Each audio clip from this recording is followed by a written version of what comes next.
உன் வாழ்க்கை அவ்வளவுதான் இந்த உலகம் உன்கிட்ட சொல்லும் போது உன் வாழ்க்கை உன் கையில தான் உங்க அறிவு சொல்றது உங்களுக்கு கேட்கலையா? உன் அளவுக்கு நீ ஆசைப்படுன்னு இந்த சமுதாயம் உங்களை அமுக்கும் போது தன்னம்பிக்கையோட போராடு.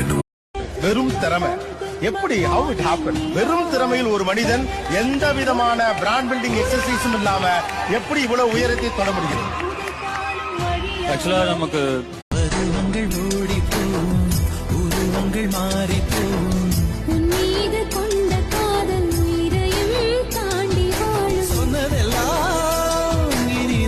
small aim is a crime. So always have a great aim. நம்மளால எதை ஈஸியா ஜெயிக்க முடியுமோ அதை ஜெயிக்கிறது வெற்றி இல்ல நண்பா. நம்மளால எதை ஜெயிக்கவே முடியாதோ அதை தூத்துக்குடி வெண்ணடா, திருச்செந்தூரில் வெள்ளடா, சென்னையில என்னடா தண்ணி கொஞ்சம் கூட இல்லடா.